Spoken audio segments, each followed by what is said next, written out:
Юрий Нестерович Погорецкий, синдром обструктивного апноэ сна, как независимый фактор риска развития сердечно-сосудистых заболеваний.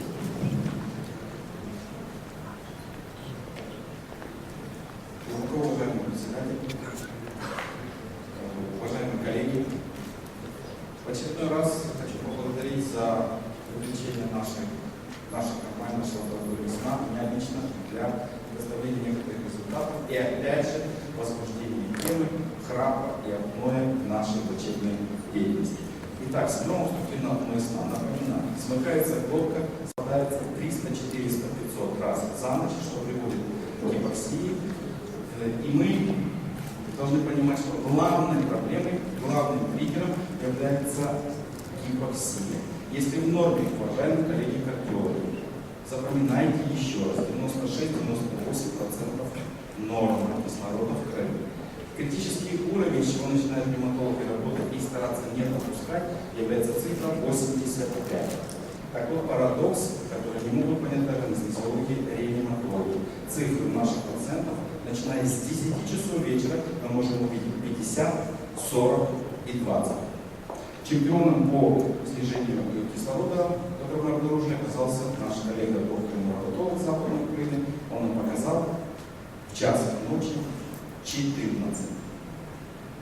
Вот в этом кроется главная причина, которую мы не видим, особенно на начале. Благодаря усилиям, в том числе и врачей-студентов, более 20 лет мы занимаемся внедрением технологий холтеровского мониторирования и одномоментно-суточного мониторинга артериального давления. Уже по этим двум показателям можно заподозрить синдром обструктивного апноэ, и чаще всего рекомендовано параллельное исследование функциональной диагностики этих показателей. Но дополнительно подключите пульсоксиметрию, и картина станет еще ярче и трагичнее.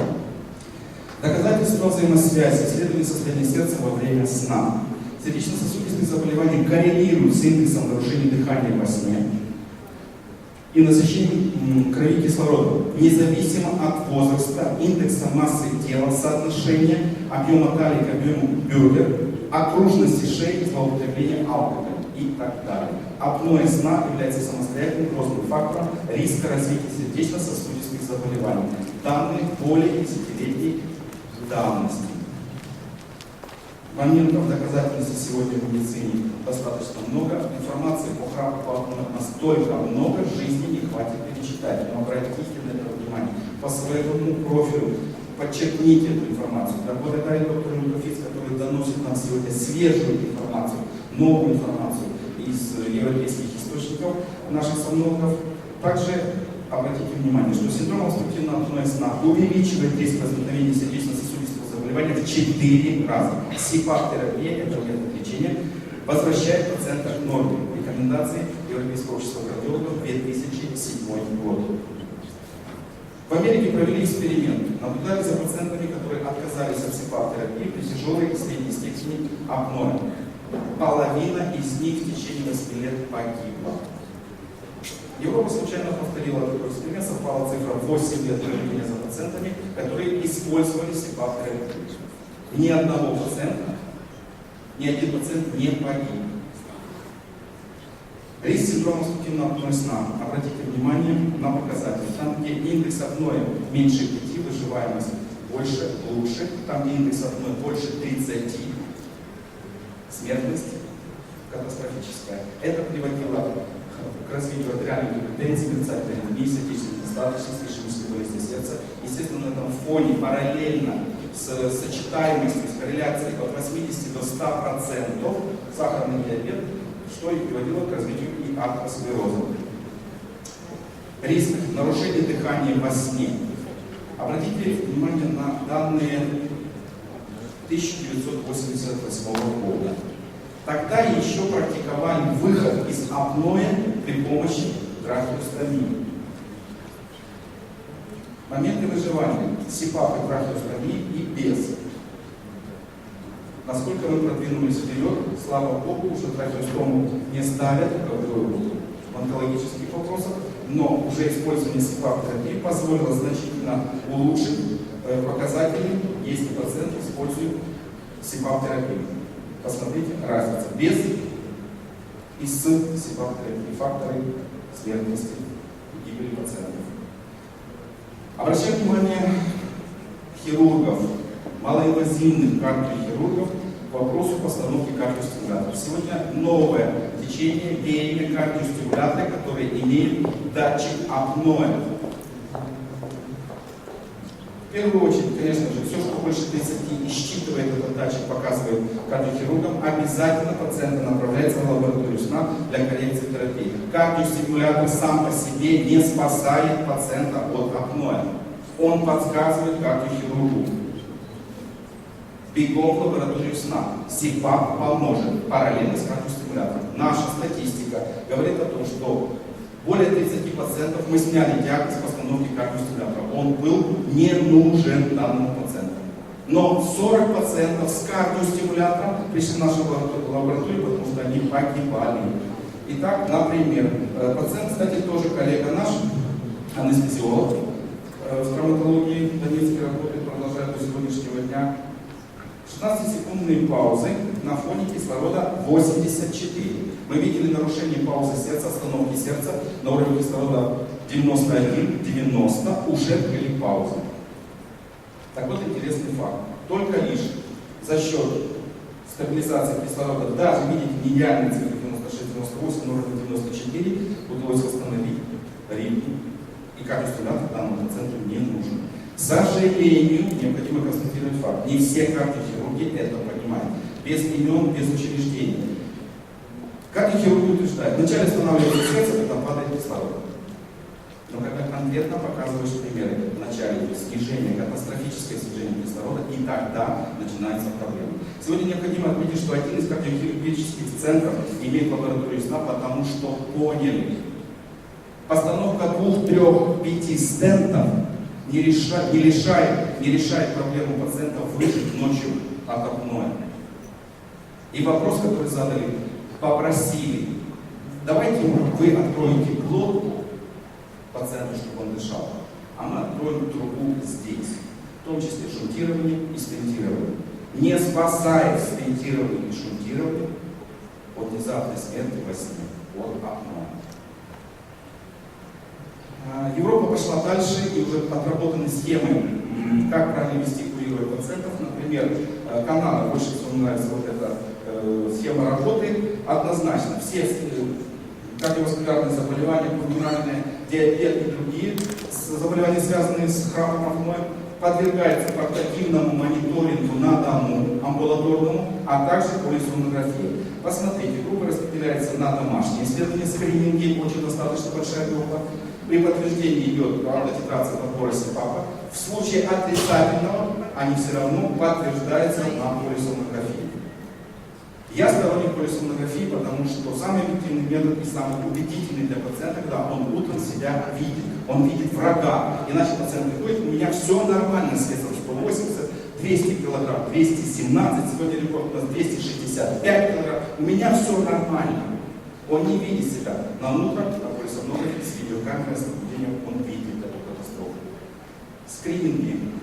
Также американская система, тоже распределение на группы, полисомнография, дорогой метод исследования, а также полностью стадии исследования на дому, что тоже является достаточно информативным и эффективным методом убеждения пациента и выявления этой проблемы. Шире используйте, пожалуйста, эти рекомендации. Австралийская система то же самое подтверждает. Полисомнография, дорогой метод исследования, шире внедряйте скрининговую диагностику. Культура сна.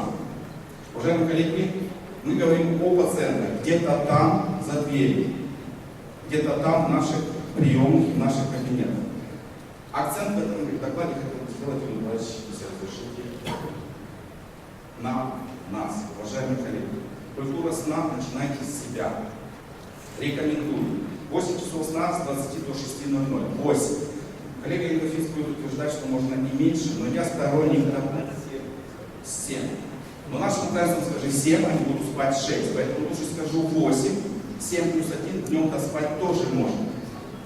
Обязательно, даже рекомендовано. Но не больше часа-полутора. Досыпайте. С нашим ритмом жизни на это нужно обратить внимание. Соблюдайте ритуал сна, традицию сна, дисциплину сна, обстановку сна, ауру, атмосферу сна, уважение ко сну своему и окружающим.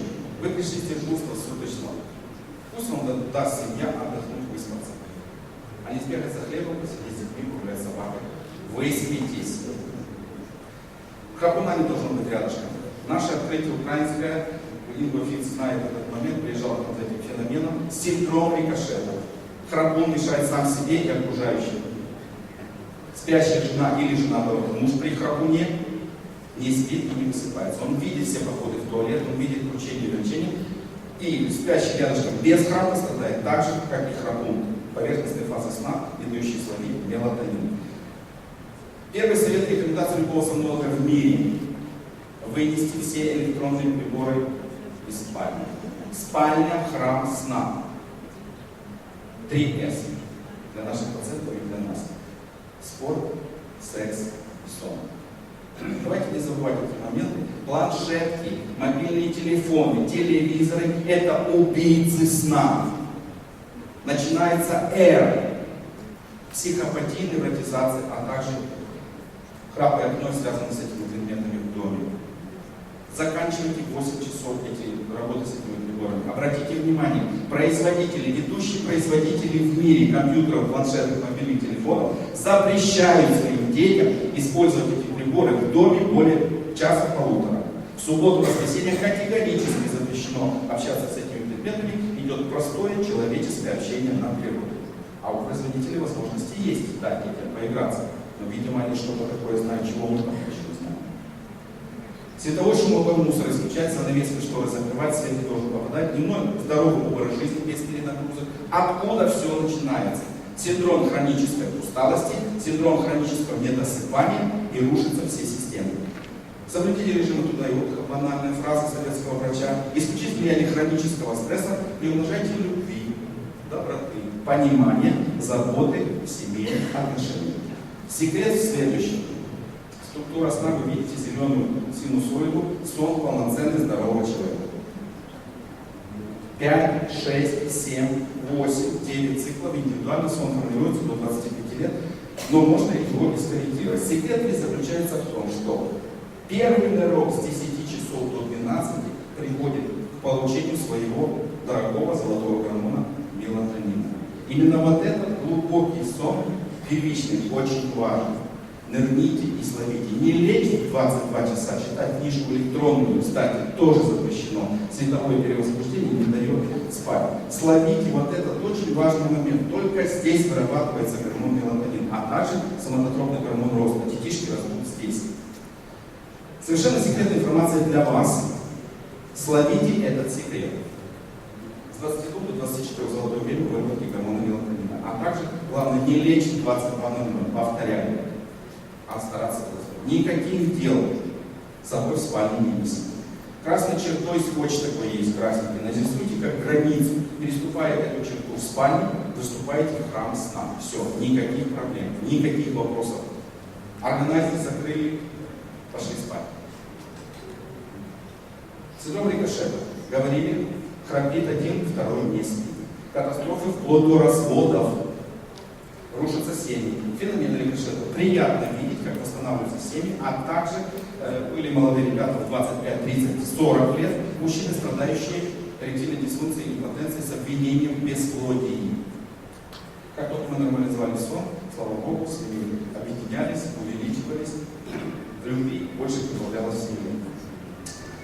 Пожалуйста, страна должна знать своих героев, и очень фундаментальный труд, который сподвигнул, утвердил, дал регламентации для сомнологии в Украине, это рекомендации по настановам клиничных протоколов на диагностичной допомоги по артериальной гипертензии. Отсюда пошел пусковой посыл информационный для невропатологов, эндокринологов, которые, к сожалению, до конца не понимают, что сочетаемость сахарного диабета с одной 80-100%, пульмонологам, сексопатологам,